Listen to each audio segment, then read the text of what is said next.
नमस्कार, हर हर महादेव साथियों। मैं पंडित आशीष वत्स लखनऊ से आप सभी प्रबुद्ध दर्शकों के समक्ष उपस्थित हूँ मंगल राशि परिवर्तन के इस विशेष कार्यक्रम में। साथियों, ज्योतिष शास्त्र में सेनापति मंगल को ग्रहों का सेनापति कहा जाता है। मंगल ग्रह आपके अंदर साहस, शौर्य, शक्ति, पराक्रम, भूमि, भवन, रक्त, आपके अंदर जो गुस्सा आता है उसका, भाई और विवाह के भी कारक ग्रह माने जाते हैं। वैदिक ज्योतिष शास्त्र में मंगल को क्रूर और ऊर्जा प्रदान करने वाले ग्रह के रूप में जाना जाता है। मंगल ग्रह जातक के मन, मस्तिष्क और बुद्धि को तेज करने वाला ग्रह माना जाता है। ज्योतिष में मंगल ग्रह मेष और वृश्चिक राशि के स्वामित्व को प्राप्त है। मंगल सूर्य, चंद्रमा, बृहस्पति के मित्र हैं, तो बुध और केतु के साथ इनका शत्रुवत संबंध रहता है। शनि के साथ भी इनका संबंध शत्रुवत रहता है। शुक्र के साथ इनका संबंध तटस्थ है।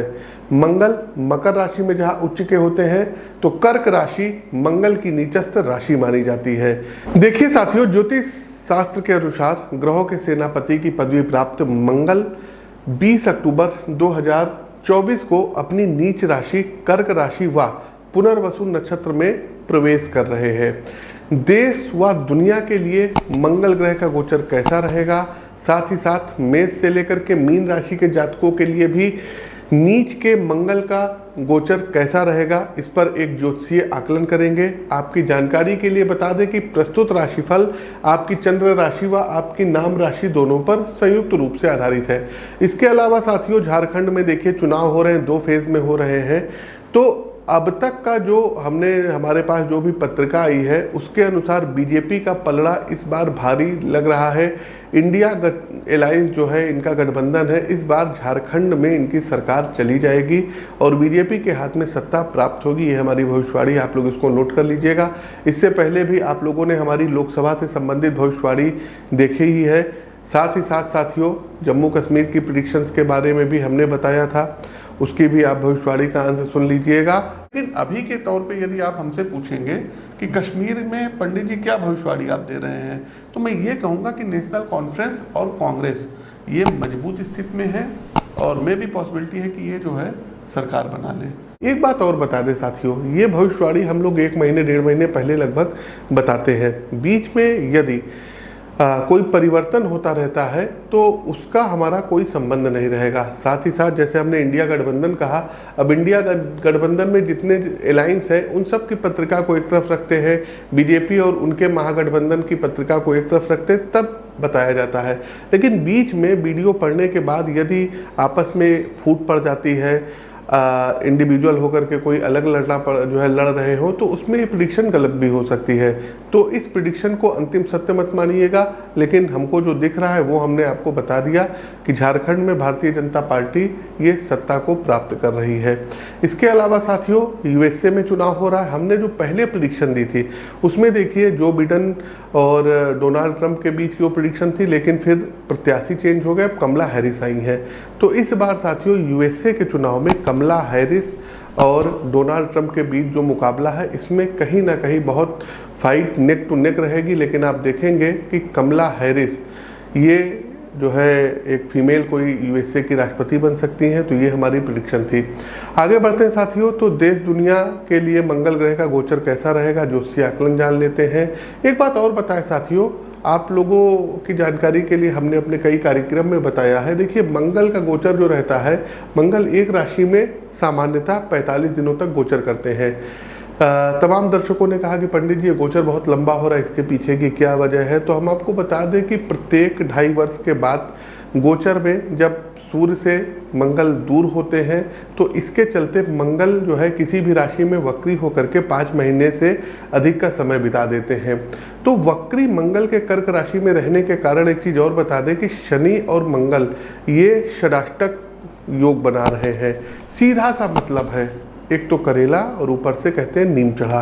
तो 20 अक्टूबर को जब मंगल कर्क राशि में प्रवेश करेंगे और शनि कुंभ राशि में वक्री होकर के मंगल से 8वें भाव में होकर के प्रतिकूल षडाष्टक का संबंध बना रहे होंगे और मंगल कर्क राशि में 6 दिसंबर को वक्री हो जाएंगे तथा नेक्स्ट ईयर 2025 में यदि आप देखेंगे तो 21 जनवरी को वक्री अवस्था में ही ये अपनी पिछली राशि मिथुन राशि में प्रवेश करेंगे।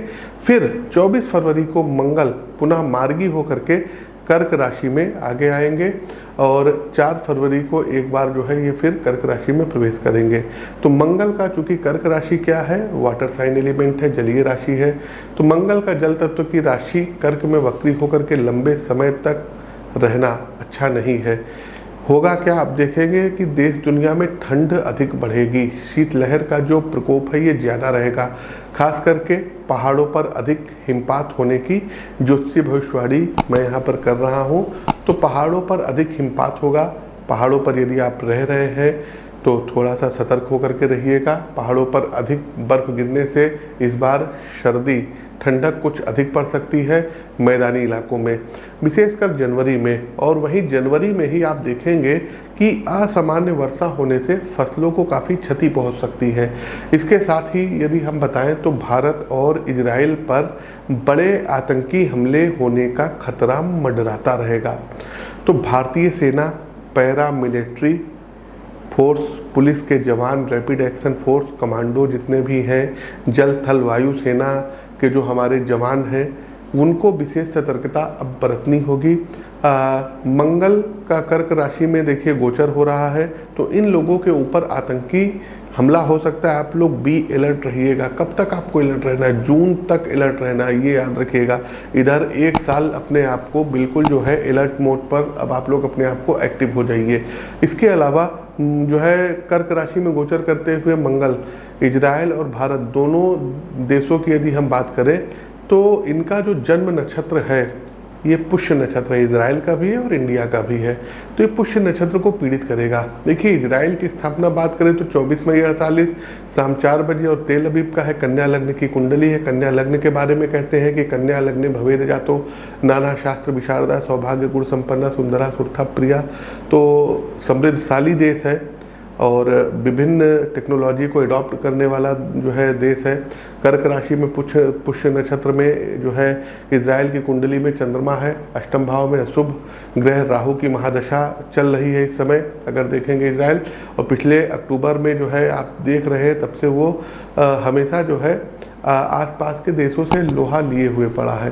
तो इजराइल को अपने आसपास अपने देश के लोगों को विशेष रूप से उनकी अब रक्षा करनी पड़ेगी क्योंकि कोई बहुत बड़ा आतंकवादी हमला इजराइल के ऊपर हो सकता है। और इजराइल भी काफ़ी कुछ बड़े युद्ध की ओर अब जाता हुआ दिख रहा है। काफ़ी बड़े आतंकी संगठनों का विनाश अब यहाँ पर इजराइल करेगा, कोई बड़ी सैन्य कार्रवाई करेगा और इजराइल को यहाँ पर भूमि की प्राप्त होती हुई दिखाई दे रही है। मतलब दूसरे देशों पर अटैक करके वहाँ पर इजराइल कब्जा कर सकता है। हमास को बड़ा नुकसान अभी तक इजराइल पहुँचा चुका है। अब देखेंगे दक्षिणी लेबनान में सक्रिय हिजबुल्लाह के सैन्य ठिकानों को इजराइल तबाह कर रहा है। राहु में शुक्र की विसुंतरी दशा इजराइल की कुंडली में 9 नवंबर 2024 से 22 अप्रैल 2025 तक चलेगी। प्रत्यंतर दशानाथ शुक्र शुभ स्थिति में दशम भाव में होकर के गुरु से दृष्ट है, किंतु गोचर में मंगल इजराइल के कर्क राशि में एकादश भाव में बैठे चंद्रमा शनि की युति को जो है पीड़ित भी अगले 5 माह तक करता रहेगा। तो ऐसे में हिजबुल्लाह के विरुद्ध इजराइल को बड़ी सफलता प्राप्त होगी, किंतु इसकी बड़ी कीमत हो सकता है कि इजराइल को भी चुकानी पड़े। और इसके अलावा भारत की यदि हम बात करें, चूँकि 15 अगस्त 1947 मध्य रात्रि दिल्ली में जो है भारत की जो है मतलब निर्माण हुआ था। तो चंद्रमा में शुक्र की विश्वंतरी दशा अगले वर्ष 11 मार्च तक है। मंगल का कर्क राशि में वक्री होकर के 5 महीने तक रहना भारत में किसी बड़े आतंकी हमले और बड़ी राजनीतिक उथल पुथल का संकेत है। केंद्र सरकार को हम बताना चाहेंगे साथियों, वीडियो थोड़ा सा बड़ा हो रहा है लेकिन केंद्र सरकार को बताना चाह रहे हैं कि सरकार को थोड़ा सा खतरा यहाँ पर हो सकता है। उनके जो साथी लोग हैं वो असंतोष की भावना में आ सकते हैं, तो थोड़ा सा आप लोग इस पर ध्यान दीजिएगा।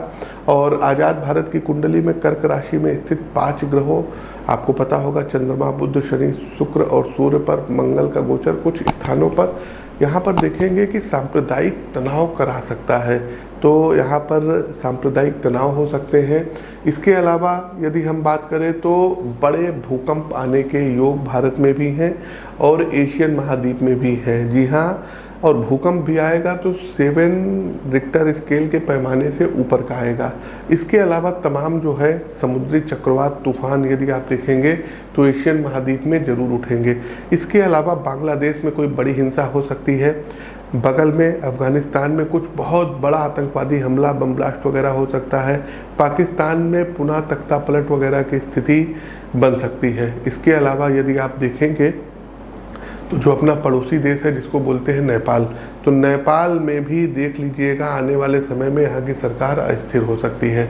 इसके अलावा साथियों, पड़ोसी देश चीन व ताइवान के बीच देख सकते हैं बहुत तगड़ा युद्ध देखने को मिल सकता है। साथ ही साथ चाइना व हांगकांग के मध्य तनाव व युद्ध की स्थिति देखने को मिलेगी। चाइना किसी पड़ोसी देश की ज़मीन को हथिया सकता है, लेकिन भारत के साथ ये दुस्साहस नहीं करेगा। कुल मिलाकर के चाइना इस बार कारण बनेगा रक्त बहाने का, तो रक्त बहेगा इतना जान लें आप लोग। एशियन महाद्वीप में हमने बताया कि 7 रिक्टर स्केल के ऊपर का भूकंप आएगा, तबाही होगी, युद्ध में विध्वंसक हथियारों का प्रयोग होगा, जान माल की क्षति होगी, यूएस व रूस के मध्य विवाद अधिक बढ़ेगा, महंगाई बढ़ेगी, भारत में धार्मिक उन्माद ज़्यादा रहेगा, अमेरिका में जो है राजनीतिक विवाद जो है यदि हम बताएं तो हो सकता है अमेरिका में भी कुछ हिंसा की स्थिति पड़ सकती है, क्योंकि राहु हानि के द्वादश भाव में जो है स्थित रहेगा और बुध से जो है क्या कहते हैं एकादश यानी कि लाभ भाव के स्वामी बुध से युति होकर के यदि हम बात करें तो अमेरिका की जो टेक्नोलॉजी की कंपनियां हैं ये कुछ अब बड़े मुनाफे देंगी। अमेरिका का जो शेयर बाजार है ये अच्छे रिटर्न देगा, किंतु राहु का राशि अधिपति चंद्रमा युद्ध के 7वें भाव में किमद्रुम का हो करके शनि की राशि कुंभ में है, जिस पर से शनि का गोचर 7.5 के चलते अमेरिका को यूक्रेन और इजराइल दोनों मित्र देशों को लगातार दी जाने वाली सैन्य सहायता के अधिक बोझ से बड़े आर्थिक दबाव में अमेरिका यहाँ आ सकता है। मंगल कर्क राशि में आकर के अब अमेरिका के महादशानाथ राहु को पीड़ित कर अगले 5 महीनों में अमेरिका में बड़े राजनीतिक विवाद पैदा करा सकते हैं। राहु शनि शुक्र की विश्वंतरी दशा में चल रहे अमेरिका के संबंध भारत से भी कुछ नरम गरम रहेंगे। साथियों, शेयर बाजार में भी निवेश न करिए। मार्केट में काफ़ी कुछ देखेंगे कि स्थिति अभी अच्छी नहीं बनेगी। कोई बहुत बड़ा क्रैश तो नहीं आएगा, लेकिन हानि की स्थिति बन सकती है। यदि आपने देसी मूंगा धारण कर रखा है तो अभी जून तक की आपको मूंगा उतार देना है। इसके अलावा बालकैनो जिसको बोलते हैं ज्वालामुखी, तो ज्वालामुखी वगैरह तमाम जो है फटेंगी और साथ ही साथ सुनामी वगैरह आएगी। ये आप लोग हमारी भविष्यवाणी है, नोट कर लीजिएगा।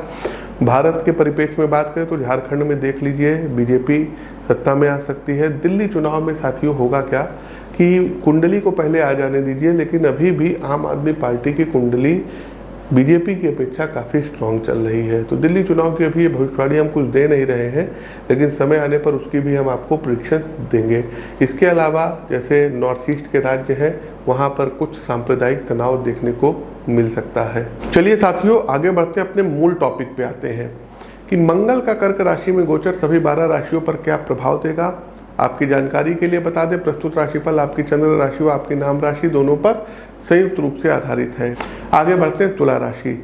तो तुला राशि के जातकों मंगल ग्रह दूसरे और 7वें दोनों घरों के स्वामी और 10वें भाव में ये गोचर कर रहे हैं, इसलिए आप अपने दोस्तों के साथ लंबी यात्राओं पर कहीं पर जा सकते हैं और साथ ही कैरियर से संबंधित उद्देश्यों के लिए भी ये यात्राएं आप कर सकते हैं। मंगल का गोचर आपके 10वें भाव में हो रहा है। 10वें भाव में जब मंगल गोचर करेंगे तो इनकी चौथी दृष्टि आपके लग्न भाव पर होगी, 7वीं दृष्टि आपके चतुर्थ भाव पर होगी और 8वीं दृष्टि आपके 5वें भाव पर होगी। तो सबसे पहली बात तो कोई बहुत बड़ा क्रेडिट आपको मिलेगा कार्य क्षेत्र में, आपकी सराहना होगी, आपको प्रमोशन प्राप्त होगा, कोई नई नौकरी प्राप्त करेंगे। यूपीएससी वगैरह का यदि आप एग्ज़ाम देने जा रहे हैं तो उसमें आपका चयन हो सकता है।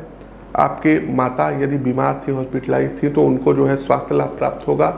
निसंतान लोगों को संतान की प्राप्ति होगी और पढ़ाई में आपका प्रदर्शन उत्तम रहेगा। साथ ही साथ मंगल गोचर के दौरान मित्रता बढ़ेगी। तमाम जो है सोशल मीडिया के माध्यम से आप देखेंगे कि नए नए मित्र बनेंगे। कंटेंट जो लोग बनाते हैं सोशल मीडिया यूट्यूब वगैरह पर, उनके कंटेंट लोगों को पसंद होंगे, उनके चैनल ज़्यादा ग्रो होंगे, उनकी फैन फॉलोइंग ज़्यादा बढ़ेगी। इसके अलावा पैतृक संपत्ति प्राप्त होने के योग बन रहे हैं, बचत करने में आप सफल रहेंगे और साथ ही साथ पार्टनर के साथ आपके संबंध अच्छे रहेंगे। लंबी दूरी की धार्मिक यात्राएं देखने को मिलेंगी। इसके अलावा किसी नई कंपनी में आप लोग अपनी जॉब स्विच कर सकते हैं। सेहत यदि काफ़ी समय से प्रतिकूल थी तो स्वास्थ्य संबंधी समस्याओं से छुटकारा प्राप्त होगा। स्वास्थ्य काफ़ी पहले से काफ़ी बेहतर होगा। तो साथियों, ये तो था मेष से लेकर के मीन राशि के जातकों के लिए मंगल नीच के मंगल का जो कर्क राशि में गोचर हो रहा है कैसा रहेगा। सभी 12 राशियों का हाल बता दिए। अंतिम पड़ाव आता है उपाय का। उपाय में क्या करना रहेगा? सबसे पहले यदि आपने कोरल पहना हो, हम पहले पहनते थे, देखिए उतार रखे हैं, तो जून 2025 तक आपको कोरल उतार के ही रखना है। ये आप लोग भली भांति जान जाइए। दूसरा आपको क्या करना होगा, प्रतिदिन रामचरितमानस उठाइए और 11 चौपाइयों का पाठ करना शुरू कर दीजिए। जो है आप करके देखिए, आपको जो है आत्मिक सुख और शांति का अनुभव होगा। तीसरा, प्रतिदिन हनुमान चालीसा और हनुमान अष्टक का पाठ करिए और मंगलवार वाले दिन 7 मंगलवार सभी राशि के लोगों को 1.25 किलो लाल मसूर की दाल, 1.25 किलो गुड़, 1.25 किलो गेहूं और हो सके तो एक कॉपर की गिलास, ये किसी धर्म स्थान पर पुरुष व्यक्ति को, मेल व्यक्ति को आपको डोनेट करना रहेगा। मंगल के पौराणिक मंत्रों की एक माला का जाप करिए। क्या है पौराणिक मंत्र? तो धरणी गर्भ संभूतम विद्युत कांति संप्रभम कुमार शक्तिम हस्तम तब मंगल प्रणमामि हम। ये मंगल का पौराणिक मंत्र है। इन मंत्रों का जाप कर सकते हैं। एक मंत्र और है, ओम हुम श्रीम भौमाय नमः। इस मंत्र का भी आप 108 बार जाप कर सकते हैं। साथ ही साथ मंगलवार का फास्ट रखें, उपवास रखें और मंगलवार वाले दिन आपको करना क्या होगा, चमेली के तेल में सिंदूर मिला करके और हनुमान जी को लेप लगाइए और चांदी का वर्क लगाना शुरू करिए। बाकी शेष उपाय आप अपनी कुंडली का विश्लेषण करवा करके हमसे प्राप्त कर सकते हैं। प्रत्येक महीने दिल्ली आगमन होता है, वहाँ मिल सकते हैं। ईमेल के माध्यम से आप पूछ सकते हैं। दूसरा साथियों, लखनऊ रहते हैं, यहाँ पर भी आकर के मिल सकते हैं। और सबसे बड़ी बात, टेलीफोनिक अपॉइंटमेंट आप लोग ले सकते हैं। व्हाट्सएप का नंबर अभी बदल गया है, 94 55 64 12 21 है, उस पर आप लोग व्हाट्सएप भेज सकते हैं।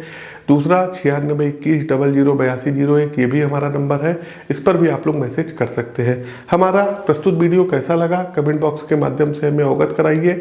नए हैं तो चैनल को सब्सक्राइब करिए, बेल आइकन दबाइए। अपनी वाणी को विराम देते हुए ज्योतिष के इस मंच से मैं पंडित आशीष वत्स आप सभी प्रबुद्ध साथियों से विदा लेता हूँ।